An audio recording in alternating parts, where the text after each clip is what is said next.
भैया है हिमांचल जी के घर में नारद जी पहुंचे एक बार। हिमांचल जी ने नारद जी का पूजन किया, पांव पखारा, पार्वती जी को बुलाकर प्रणाम कराया और कहा, मुनिवर आप त्रिकालदर्शी हैं, सर्वत्र आपकी गति है, तनिक मेरी बिटिया की हाथ की रेखा देखिए तो, दोष गुण जो हो हमको बता दिए। नारद जी बोले, अरे कहमो निबिहसी गूढ़ मृदु बानी सुता तुम्हारे सकल गुण खानी। हिमांचल जी बोले, दोष बताइए। नारद जी मुस्कुरा कर बोले, दोष होगा तब न बताएंगे, आपकी बेटी समस्त सद्गुणों की खान है। इनका नाम उमा अंबिका भवानी होगा। संसार की स्त्रियां आपके बेटी के नाम का स्मरण करके पातिव्रत धर्म का पालन करेंगी। आपकी बेटी के कारण आपको यश की प्राप्ति होगी, संसार में आपकी कीर्ति फैलेगी, इनका सौभाग्य अखंड रहेगा। जितना बढ़िया बढ़िया था नारद जी सब बताए। हिमांचल जी बोले, दोष नहीं खे कहा। बोले, दोष है ना, लेकिन इनमें नहीं है, इनके दुल्हा में थोड़ा है। कहिए तो उनकर बतावें। हिमांचल जी बोले, बताइए। नारद जी बोले, नोट करिए। अगुण होंगे, अमान होंगे, उनके माता पिता नहीं होंगे, उदासीन होंगे, संशय रहित होंगे, खूब विकराल जटाएं होंगी, जोगी होंगे। एक बाद वाला और खतरनाक है, बता दें। हिमांचल जी बोले, एहू से खतरनाक बकौल। हाँ क्या? नंगा रहेंगे, कुछ नहीं पहनेंगे, अमंगल रूप बना के घूमेंगे। हिमांचल जी बोले, क्या बोल रहे हैं? नारद जी बोले, हम नहीं बोल रहे हैं, आपकी बेटी की हाथ की रेखा बता रही है। आपकी बेटी को ऐसा ही पति प्राप्त होगा। अस स्वामी यही कह मिली ही परिहस्त सिरे। हाथ की रेखा बता रही है। पार्वती मैया सुनी तो भीतर गदगद हो गई। लगता है राम जी से जो वरदान मांगा था राम जी ने दे दिया। क्यों? जितने लक्षण है सब हमारे बाबा में ही विद्यमान है। इसका मतलब बाबा के ही चरणों की दासी बनने वाली हो। हिमांचल जी थोड़ा रोए और नारद जी को किनारे ले जाके बोले कि ये बताइए कि दुल्हा बदलने का कोई स्कीम रखे हैं आप? कोई उपाय जिससे दुल्हा बदल दिया जाए? नारद जी बोले, दुल्हा तो यही मिलेगा महाराज, लेकिन एक आपको बताऊं, जो जो मैंने लक्षण बताए हैं सारे लक्षण भगवान शिव में विद्यमान हैं। और यदि भगवान शंकर से आपकी बिटिया का विवाह हो गया ना, तो मैं कहता हूं केवल बेटी का नहीं, आपके पूरे कुल का कल्याण हो जाएगा।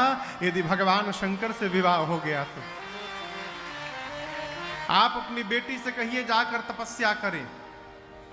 जाओ तप करें कुमारी तुम्हारी, भावी उमेटी सकहि त्रिपुरारी। नारद जी बोल कर गए। रात्रि में मां मैना हिमांचल जी से बोली। देखिए माई जी लोग क्या बोलत है, वही भाव मैना जी ने कहा। मैना मैया ने हिमांचल जी से कहा, सुनिए मेरी बात, यदि लड़का का कुल, लड़का का घर और लड़का ये तीनों ठीक होगा तब हम अपनी बेटी का विवाह करेंगे। अब हिमांचल जी सुने कि वर के बारे में तो नारद जी बता गए हैं। जोगी होगा, विकराल जटाएं होंगी, नंगा रहेगा, मंगल रूप बनाएगा, और लड़का का घरे नहीं है। अरे कतही रहे खातिर घर ना, दुआर लिखल बा, गौरा हथवा में इहे बार बार लिखल बा। तो लड़का कितना अलबेला है तो नारद जी बता गए। घर खाली घर के नाम पर खाली एगो बर बा। बर जानते हैं? बर, बर किसको कहते हैं? हाँ, बरगद। मैना जी कहीं लड़का सुंदर हुई तो बिया हुई। हिमांचल जी बोले कितना सुंदर, बहुत नारदे जी जानता रह। लड़का के घर बहुत बढ़िया चाहिए। नारद जी बोले घर मतलब बर, बर के नीचे ही घर बा। हाँ, मैना जी बोली लड़का के कुल खानदान बढ़िया हो चाहिए। बोले कुल माई बाप जे के हइये नहीं खे, कुल कहां से हुई? जो मैं यहां चौपाई है, जो घर बर कुल होई अनुपा, करिया विवाह सुता अनुरूपा।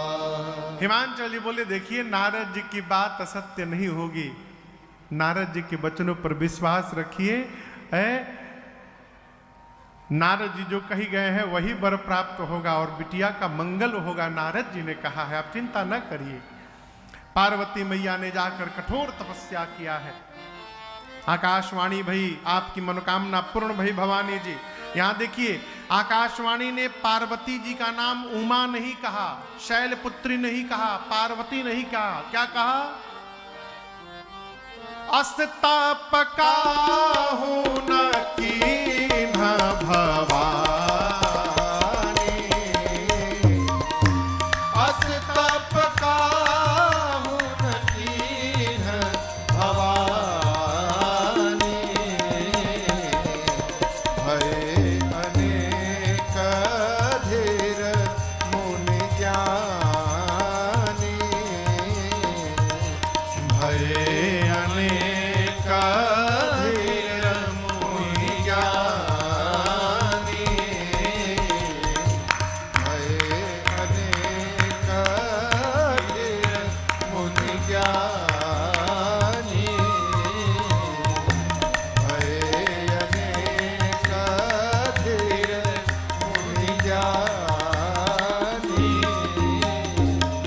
आकाशवाणी ने पार्वती जी का नाम यहां पर भवानी कह के संबोधित किया। अभी पार्वती जी भवानी नहीं है। भवानी कौन? भव, भव यानी भगवान शंकर। भव की अर्धांगिनी को भवानी कहते हैं। इसलिए हम लोग श्लोक में कहते हैं भवम भवानी सहितम नमामि। भवम यानी भगवान शंकर, अब भव की अर्धांगिनी भवानी यानी पार्वती, आप दोनों को सहितम नमामि। आकाशवाणी ने कहा, हे भवानी जी, अर्थात आप भवानी बनेंगी, आप भव की अर्धांगिनी बनेंगी। आपकी मनोकामना पूर्ण भई। पिताजी बुलाने आए, घर जाइएगा, सप्तर्षि मिले, वचनों को सत्य समझिएगा। इधर भगवान शंकर को वैराग्य हो गया मां सती के जाने के बाद। कैलाश से निकल पड़े। कहीं कथा होती तो कथा सुनते हैं, कहीं मुनियों को उपदेश करते, कहीं भगवान का गुणगान करते। एक दिन राम जी प्रकट भय और पार्वती जी के जन्म की पूरी कथा सुनाई। बिस्तर सहित कृपा निधि। यहां दर्शन करिए, जिस समय भगवान शंकर के सामने राम जी पार्वती जी की कथा सुना रहे थे, शंकर जी मन में सोचने लगे, जय हो प्रभु, जिन पार्वती ने पिछले जन्म में आपकी कथा नहीं सुनी,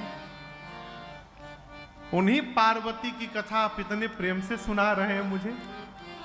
जब कथा पूरी हो गई तो राम जी ने पूछा भगवान शंकर से, बाबा कथा कैसी थी? शंकर जी बोले, जब इतना सुंदर कथावाचक कथा सुनाएगा तो कथा तो दिव्य लगनी ही है प्रभु, दिव्य कथा थी। है? राम जी बोले, इतनी सुंदर कथा आपको सुनाया हूं, कुछ दक्षिणा नहीं देंगे? शंकर जी बोले, जो आज्ञा करिए।